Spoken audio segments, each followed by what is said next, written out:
At the ends of the earth, the polar regions are different from the rest of the world. But what happens here affects us all. Home to some of the most elusive wildlife ecosystem, these icy land masses are amongst the deadliest places on this planet. Buried in snow throughout the year, these polar regions have fascinated Indian scientists for the last several decades.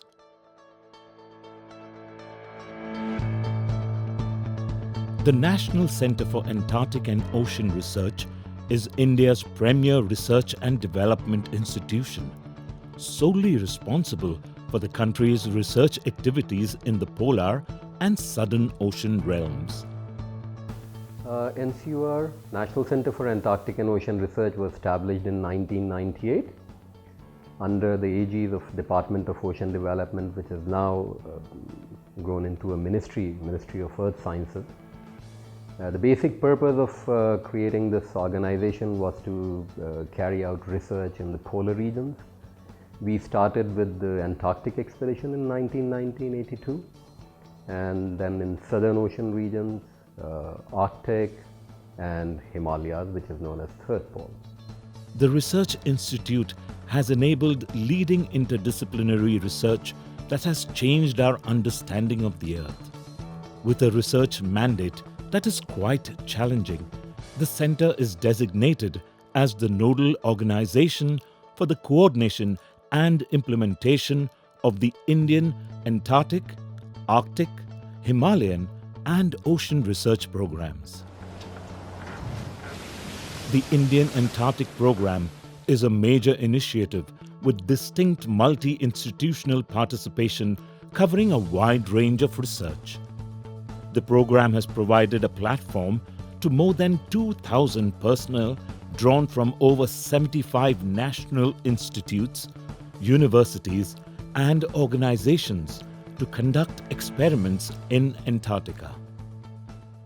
The Indian Scientific Expedition to Antarctica is an amalgamation of various institutions, research organizations and different universities.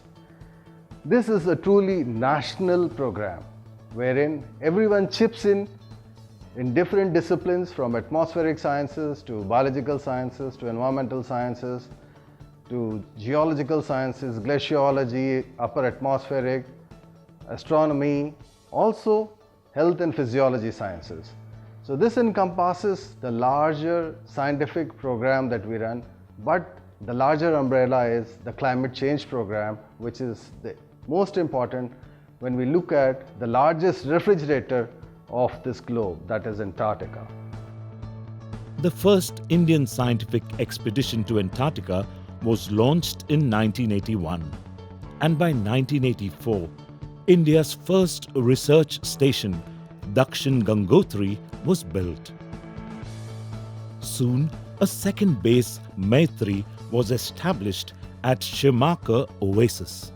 While Maitri Station has supported several Indian scientists to carry out scientific studies, the commissioning of a third Indian research station, Bharati, in 2011 opened a new vista in Indian scientific research.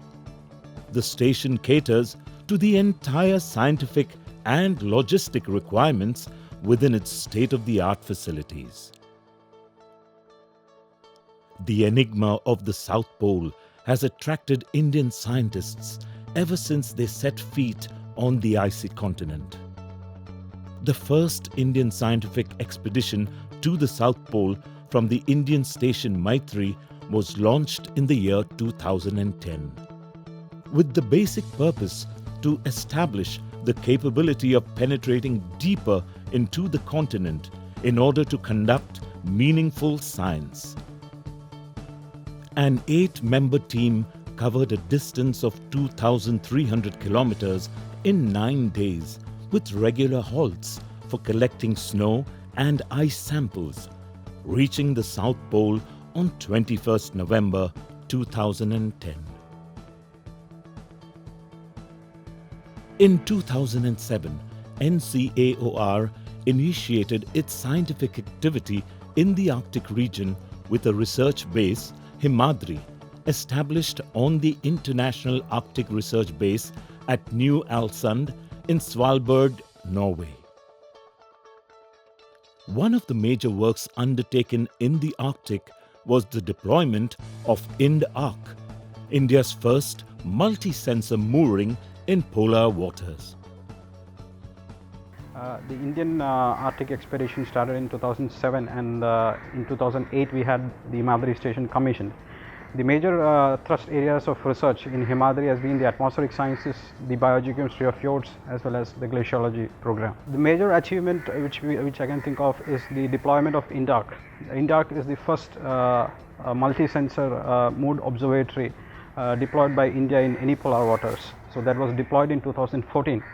And another achievement is the commissioning of the Gruvabad Atmospheric Laboratory, which is an Arctic laboratory where scientists use it for various installing various atmospheric science instruments like ethylometer, nephelometer, etc.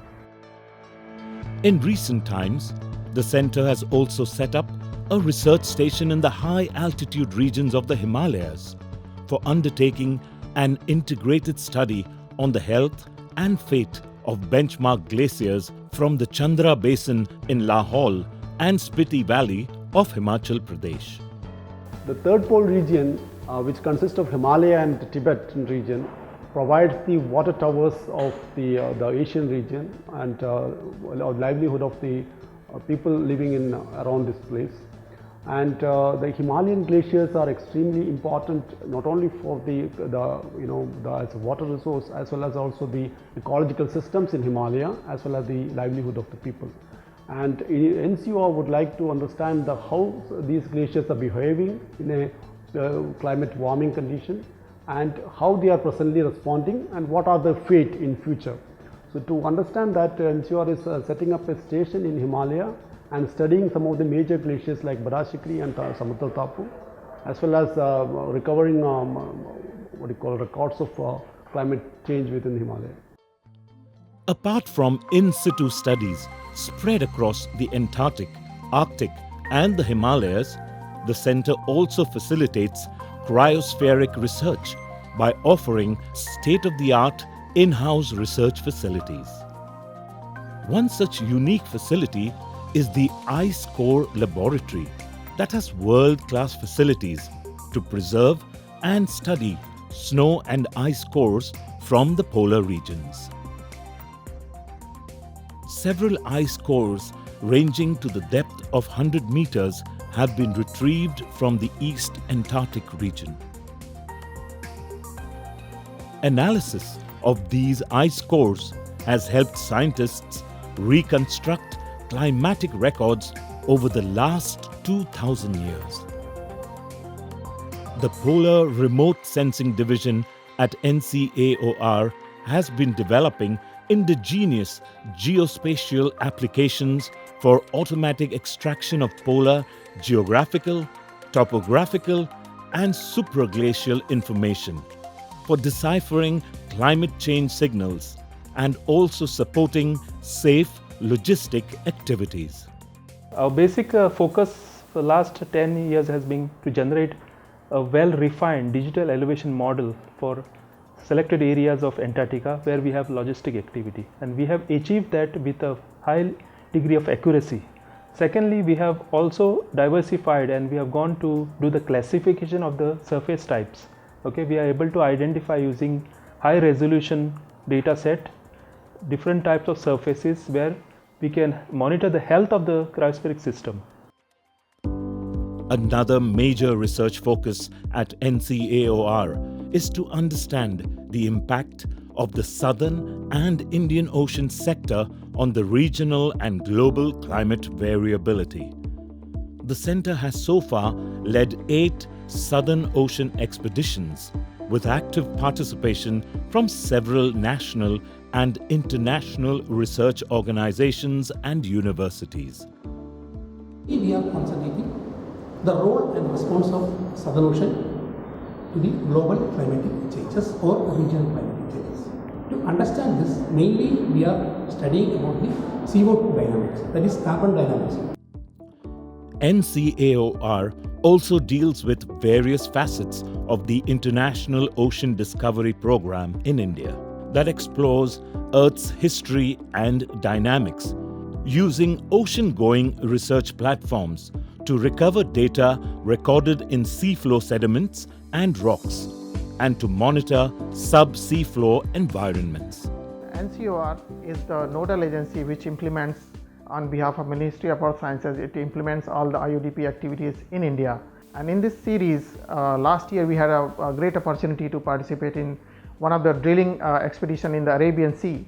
Why this is important is because it has a great opportunity for scientists to discover the possible link between the mountain building process in the Himalayan and Tibetan plateau, and then sedimentation erosion running on the Arabian Sea. The 7,500 kilometer long coastline bestowed upon India with an exclusive economic zone is of an area which is the 12th largest EEZ in the world. NCAOR, in collaboration with the National Institute of Ocean Technology, National Institute of Oceanography, and Geological Survey of India, have undertaken 31 cruises exclusively for multi-beam bathymetric survey in the deep water blocks.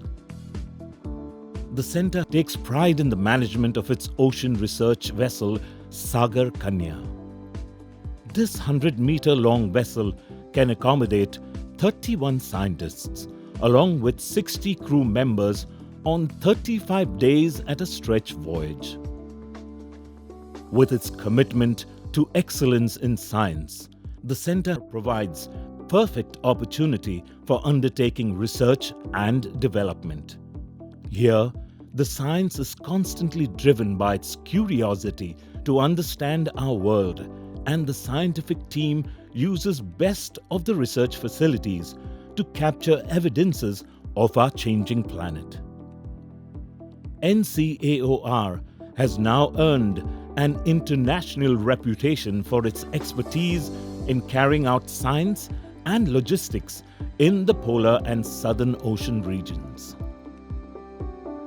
With plenty of exciting challenges ahead, come, join the National Center for Antarctic and Ocean Research in exploring our planet.